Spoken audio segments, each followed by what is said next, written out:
네, 지금 시장과 이 글로벌 정세를 둘러싼 이야기들, 미국 현지에서는 어떻게 바라보고 있는지 확인해 보겠습니다. 뉴욕 K라디오 이하의 뉴스 팀장님 만나봅니다. 팀장님 나와 계십니까? 네, 안녕하세요. 뉴욕입니다. 네, 팀장님 반갑습니다. 지금 이민 당국의 이 총격 사태에 따른 셧다운 가능성이 좀 이어지고 있는 것 같습니다. 미국 민주당이 세출 법안 패키지 통과에 반대하기로 결정했다. 저희가 이런 이슈들을 좀 접하고 있는데 현지에서는 이에 대해서 좀 어떻게 바라보고 있나요? 네, 뉴욕은 지금 25일 일요일 저녁 6시 46분 지나고 있습니다. 뉴욕 일요일 하루 종일 눈이 내리면서 12에서 15인치 약 3, 40cm의 눈이 쌓이면서 무릎까지 눈이 쌓였고요. 지금도 계속 내리고 있는데요. 이런 추운 날씨만큼이나 민심도 얼어붙고 있습니다. 바로 미네소타 미니애폴리스에서 하루 전날인 토요일 날 연방 이민단속국 아이스 요원의 총격으로 37세 미국 시민인 알렉스 프레티가 사망했기 때문입니다. 오늘도 미니애폴리스에서는 이 한파 경보가 내려졌는데요. 조금 전에 말씀하셨다시피 최저 기온이 16도, 이 16도는 화씨를 말하는데 섭씨로는 영하 26도까지 떨어진 겁니다. 이렇게 꽁꽁 얼어붙는 날씨 속에서도 시민들이 거리로 나와서 이 프레티를 추모하면서 정의 구현 그리고 abolish ice, 즉 아이스를 폐지하라라는 목소리를 높이고 있습니다. 1월 들어서 벌써 두 번째 시민이 사망하면서 사람들이 분노하고 있습니다. 시위에 참여한 시민들은 아이스를 향해서 도대체 왜 이러냐 눈물을 보이기도 하면서 울부짖었는데요. 세 자녀의 어머니였던 30대 여성 르네 니콜 굿이 사망한 지 3주도 채 안 돼서 이번에는 간호사인 남성이 사망했습니다. 이 남성은 핸드폰으로 현장을 촬영하고 있었는데요. 다만 연방 당국과 입장이 조금 차이를 보이고 있습니다. 이번에 숨진 30대 프레티 요원이 이 프레티는 아이스 요원들을 핸드폰 카메라로 촬영하던 중에 아이스 요원들과 충돌이 발생했습니다. 뉴욕타임스와 CNN은 타임라인까지 제시하면서 사건의 순서를 정확하게 분석하고 있습니다. 영상을 보면 대여섯 명의 아이스 단속 요원들이 프리티를 바닥으로 눌러 제압하는 장면이 고스란히 담겼습니다. 특히 CNN은 이 요원 가운데 한 명이 총격을 가하기 직전에 프레티 허리 뒤춤에 꽂혀 있던 총기를 꺼내서 회수했다라고 보도했습니다. 한마디로 총기를 뺏었음에도 불구하고 프레티에게 총격을 가했다라는 비판이 일고 있는데요. 이 총기를 뺏은 뒤 약 1초 뒤에 아이스 요원들이 프레티에게 첫 총탄을 발사했고 그 이후에 5초 사이에 최소 10발의 총격을 더 가했다라는 비판이 이어지면서 사람들은 이것을 살인이다, 명백한 학살이다라고 규탄하고 있습니다.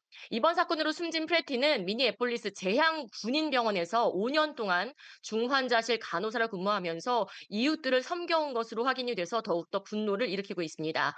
현장에서는 아이스 아웃, 어볼리시 아이스, 이민세관 단속국 폐지를 촉구하는 목소리가 높은 상황이고요. 이 미니애폴리스뿐만 아니라 전국적으로 시위가 확산되고 있습니다. 아이스는 국토안보부 산하기관입니다. 이번 사건 이후에 국토안보부는 정반대 해석을 내놓으면서 프레티가 무장한 요원들을 위협했다라는 주장을 내놨는데요.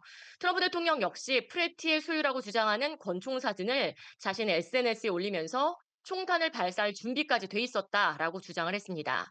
하지만 전문가들과 시민들은 과장된 주장이다. 우리도 영상을 봤다. 새빨간 거짓말을 믿지 않는다. 라면서 비판의 목소리를 이어가고 있습니다. 사건이 발생한 지 하루 만인 오늘 미네소타 연방법원은 국토안보부에 대해 관련 증거를 모두 보존해라라고 명령했습니다. 주정부가 낸 이 신청을 받아들인 건데요. 한마디로 미네소타주 수사당국조차 이 사건의 접근이 조금 차단된 상황이기 때문에 증거 인멸을 우려해서 이것을 막고 있는 겁니다. 연방 요원들이 증거를 조작할까 봐 이것을 막는 조치를 내린 건데요. 그럼 왜 이렇게 전국적으로 아이스 단속이 난리인 걸까요? 먼저 아이스라는 용어에 대해서 살펴볼 필요가 있습니다. 아이스는 Immigration and Customs Enforcement라는 약자인데요. 한마디로 미국으로 들어오는 사람, 미국으로 들어오는 물건에 대해서 단속을 한다는 겁니다. 트럼프 정부가 집중 단속하겠다고 약속했던 건 이 남미에서 살인을 저지르고 불법적으로 미국으로 유입한 살인, 강도, 성폭행 범죄자들을 잡겠다 이런 취지로 아이스 단속을 강화했는데요. 반대로 지금 미국 시민들이 이 총격에 죽고 있기 때문에 규탄의 목소리가 높은 상황입니다. 이 파장이 정치권, 경제계로 확산하고 있습니다. 미네소타에 본사를 둔 3M, 타겟, 베스트바이 주요 기업 CEO 60명이 공동 성명을 냈습니다. 즉각적인 긴장 완화, 정부 간의 협력을 촉구하고 나섰습니다. 버락 오바마 전 대통령도 오늘 미셸 오바마 여사와 함께 공동 성명을 발표했는데요. 알렉스 프레티의 죽음은 미국의 핵심 가치를 위협하고 있다라고 경고하면서 진실이 밝혀지기도 전에 자극적인 정치적인 발언들 삼가해야 한다라고 비판했습니다. 팀 월츠 미네소타 주지사와 제이콥 프레이 미니애폴리스 시장은 현 상황을 연방 정부에 의한 도시 점령이라고 규정하면서 연방 요원들의 철수를 요구하고 있습니다.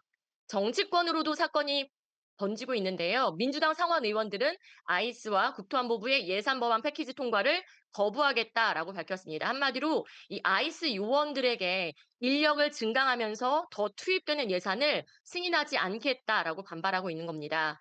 뉴욕타임즈는 이번 사건으로 상원내 민주당 의원들의 반발이 급격히 확산되고 있다고 보도했습니다. 민주당은 현재 상원에 계류 중인 정부 세출 승인 법안 패키지에 이민 세관 단속국의 예산을 포함해서 국토안보부 예산 약 644억 달러가 반영돼 있다는 점을 문제 삼고 있는데요. 한마디로 아이스에 쓰이는 돈을 막겠다라는 의미로 해석되고 있습니다. 민주당은 예산안 승인을 위해서는 아이스가 체포 시에 영장을 의무로 제시해야 할 것, 그리고 아이스 단속 요원들을 급속히 확대하는 과정에서 제대로 교육이 이루어지고 있지 않다고 지적하고 있습니다. 그래서 요원들의 교육을 강화하고 있고요. 요원 신분 표시 의무화를 요구하고 있습니다. 다만 이번에 이미 통과된 예산안도 있기 때문에 연방정부 전체가 마비되는 셧다운 가능성은 크지 않다는 분석도 나오고 있습니다.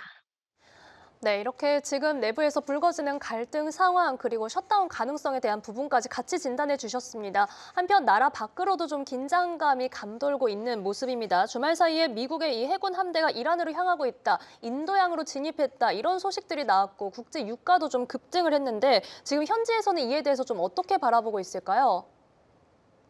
네, 현지 언론들은 현재 상황을 군사적인 긴장감이 매우 높아진 국면이라고 평가하고 있습니다. 이 미국의 해군 항공모함이 페르시아만 항만 방향으로 이동을 하고 있다는 보도가 이어지고 있고요.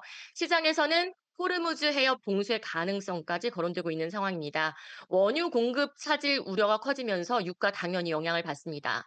영국의 익스프레스도 오늘자 보도를 통해서 현재 미국의 항공모함 링컨호가 남중국해에서 중동으로 이동을 했고 이란 근처까지 거의 다 도달했다라고 보도를 했습니다. 이는 미군이 필요할 시에는 군사적인 행동에 나설 준비가 돼 있다라는 풀이로 이 조치로 풀이가 되고 있는데요. 중동 언론들도 발빠르게 보도를 하고 있습니다. 특히 이 호르무즈 해협은 전 세계 석유 수송량의 약 20%가 통과하는 핵심적인 통로입니다. 이란이 이 지역에서 군사적인 압박을 강화할 경우에 국제 에너지 시장 흔들릴 수밖에 없습니다. 미국은 항공모함 에이브러햄 링컨호를 포함해서 F-15 전투기까지 중동으로 이동시키고 있습니다. 반정부 시위에 대한 이란 정권의 강경 진압 상황을 미국은 면밀하게 주시하고 있는데요. 현지 언론과 외신들은 트럼프 대통령의 위협이 실질적인 이 군사 행동으로까지 이어질 가능성이 높다라고 관측을 전하고 있습니다. 최근에 이란은 내부적으로 경제 위기, 통화 가치 폭락, 물가 상승 등 어려움이 있었고요. 이에 대한 불만으로 대규모 반정부 시위가 발생했습니다. 그 결과 이 정부가 강경 진압에 나서면서 수천 명의 사망자가 발생했다는 보고가 이미 나온 상태입니다. 하지만 이란 정권은 이 내부의 불만을 외부로 돌리고 있습니다. 한마디로 미국과 이스라엘이 이번 사태를 자극했다. 이번 사태의 원인이다라고 지목하고 있는데요. 미국이 이란의 핵개발 문제, 또 헤즈볼라, 하마스와 같은 무장 테러 지원, 그리고 이스라엘을 위협한다는 이유로 미국은 이란을 적대시해 왔습니다. 미국 언론들은 이번 상황을 단순한 군사 이동 아니다. 이란의 내부 위기, 그리고 미국과 이란 간의 구조적인 갈등이 오랫동안 쌓여왔고 겹치면서 긴장감이 증폭되고 있다라고 진단하고 있습니다. 실질적으로 이 충돌 가능성까지 언급되면서 유가, 금융시장 모두 흔들릴 것으로 예상됩니다. 이란 정부는 국내 시위가 발생될 때마다 미국의 불법적인 금융, 석유 제재 때문에 수입이 막혀서 우리나라 경제가 어려워진 거다라면서 미국을 탓해왔는데요. 또 여성들이 자유를 주장하면서 히잡을 쓰지 않겠다라고 시위를 하면 그때마다 서구 문화가 들어왔기 때문에 이슬람 문화가 무너지고 있는 거다라는 프레임을 씌워왔습니다. 이란은 자신들의 전략적 또 정치적인 목표를 위해서 이 중동 헤즈볼라, 하마스 이런 테러 단체들의 자금을 대주면서 이들이 미국과 이스라엘을 치기를 간접적으로 지원해 왔습니다. 한마디로 자신들은 안전지대에 있으면서 자금을 지원하면서 테러 단체가 이스라엘과 미국을 치기를 원하는 한마디로 손에 피를 묻히지 않고 다른 나라를 치는 그런 전략을 이어왔는데요.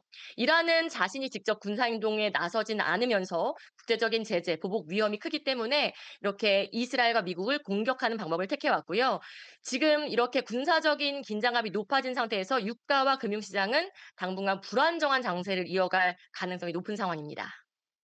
네, 아무래도 이런 시장 상황에 좀 영향을 미칠 저희는 변동성에 대비할 필요가 좀 있겠습니다. 저희는 이렇게 현지에서 나온 소식들 뉴욕 K라디오 이하의 뉴스팀장과 함께 체크해봤습니다. 오늘 고맙습니다.